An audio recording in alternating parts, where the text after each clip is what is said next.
Holiday and welcome back, everybody. One of the crimes that you hear a lot of here on Guam is auto-pedestrian accidents. Cars, unfortunately, coming into contact with somebody walking on the side of the road, often with very disastrous results. Sergeant Paul Tapao is here with Guam Crime Stoppers, and we say all the time, Paul, you used to work in highway patrol. You did that for many, many years.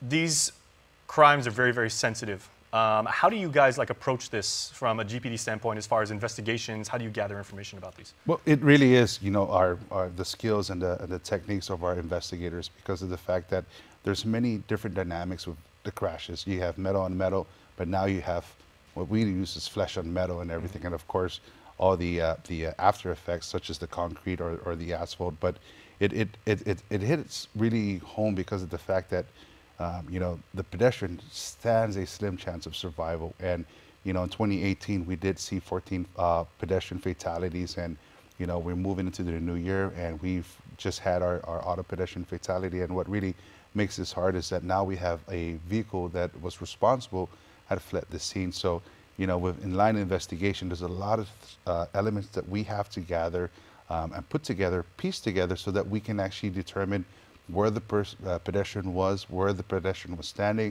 the manner in which they were moving, how far did the pedestrian get launched in the air and how far it landed, but more importantly, the vehicle that was involved in this crash. Are you finding that the cause of a lot of these incidents is it just very, very poorly lit roads, and either, the pedestrian and or the driver don't see each other, or is it it's one party or the other may be inebriated and they kind of lose control? Or you hit all the factors, you among others, right? Yes, absolutely. So there's a great slew of factors that come into place, but really it is the main factor here is the pedestrian. Was the pedestrian heavily intoxicated, or did that pedestrian make the right decision of when to cross and when not to cross? So like we were talking about earlier, it's a two-way street, the driver and of course the pedestrian.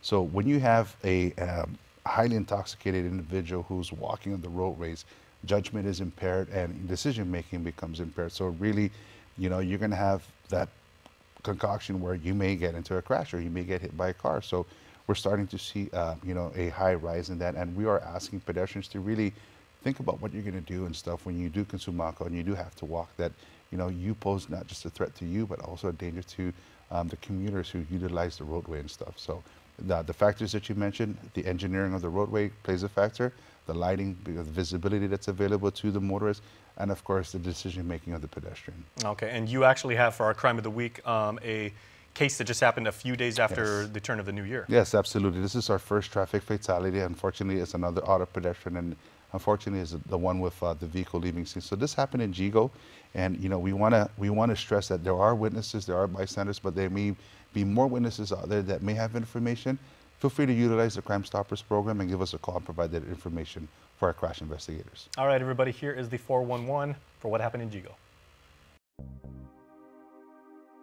On Friday, January 4th at around 11:20 in the evening, officers from the Dedado Precinct Command responded to an auto pedestrian crash that occurred on Route 15 by Talamomi and Tunwan Dolores Street in Jigo. Upon officers' arrival, Guam Fire Department's medical personnel were on scene performing CPR on a male who was found laying on the roadway. The male was later transported to Guam Regional Medical City, where he later succumbed to his injuries and was pronounced deceased by attending medical physicians. Traffic investigators from GPD's Highway Patrol Division were later activated to assume the case, as it was mentioned by possible witnesses and bystanders that a blue-colored sedan was seen fleeing the area. This case is ongoing, as traffic investigators have yet to locate the vehicle involved in this case. Now, the Guam Police Department is reaching out to the community for their assistance with this case. If anyone has any information about this crime or any other crime, you can call our 24-hour hotline at 477-HELP, that's 4357, or submit a tip online at guam.crimestoppersweb.com. All calls will remain completely confidential, and a cash reward of up to $1,000 could be paid if the information provided leads to an arrest and a grand jury indictment. Your call does make a difference. All right, Sarge, we appreciate it as always. I just want to close with this question. If anybody should, from a bystander's point, if they happen to be around or they happen to see a auto pedestrian incident, what is the best thing they can do? Because obviously you've got someone who is probably very badly hurt. You've got somebody in the vehicle who may be very confused and everything like that. But if you just happen to be around, what's the best thing you can do to help? As safe as you can, assess it from a safe distance, call 911 immediately, give full details and stuff, And if you have the ability and capability of blocking the roads so you can stop traffic, you know, we're not advising that because of the fact that you may become a victim in a sense of another crash. But if you have that availability, you know, and you can provide triage and stuff, you know, then if you can take that upon yourself and provide that triage and care, then by all means, you know. But really, the best thing that you can do is stick around, call 911, be a vital information for our investigators, and of course our GFD or our medics that are responding, because of the fact that they're going to need information that the pedestrian hit his head, what was the contact, so that they can actually treat and provide the proper care for that victim. But really, calling it in, giving us the information, and if you are capable and trained in providing triage care, then by all means, safely provide that care to that victim. All right, Sarge, thanks so much. We'll see you next week. Thanks for having us. And, you know, again, let's continue to work together, you know, start off the new year by working with the community and providing information so that we can help our investigators. All right, can do, will do.